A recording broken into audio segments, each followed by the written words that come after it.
Today, I urge Democrats and Republicans in the Senate to find common ground on a plan they can get support from both parties in the House, a plan that I can sign by Tuesday. Now, keep in mind, this is not a situation where the two parties are miles apart. We're in rough agreement about how much spending can be cut responsibly as a first step toward reducing our deficit. We agree on a process where the next step is a debate in the coming months on tax reform and entitlement reform, and I'm ready and willing to have that debate. And if we need to put in place some kind of enforcement mechanism to hold us all accountable for making these reforms, I'll support that too if it's done in a smart and balanced way. So there are plenty of ways out of this mess, but we are almost out of time. We need to reach a compromise by Tuesday so that our country will have the ability to pay its bills on time, as we always have. Bills that include monthly Social Security checks, veterans benefits, and the government contracts we've signed with thousands of businesses. Keep in mind, if we don't do that, if we don't come to an agreement, we could lose our country's AAA credit rating. Not because we didn't have the capacity to pay our bills, we do, but because we didn't have a AAA political system to match our AAA credit rating.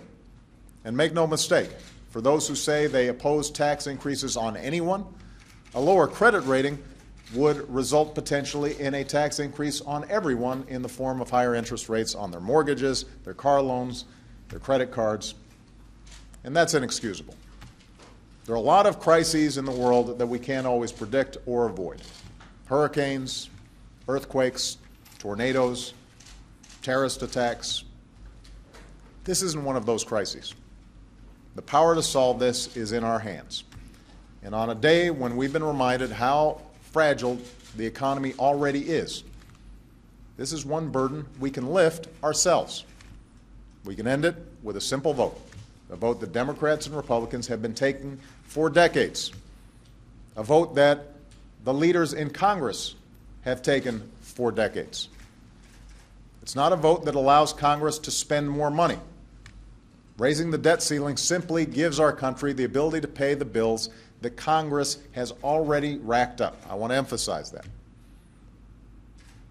The debt ceiling does not determine how much more money we can spend. It simply authorizes us to pay the bills we already have racked up. It gives the United States of America the ability to keep its word.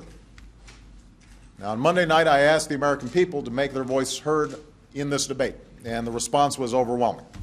So please, to all the American people, keep it up.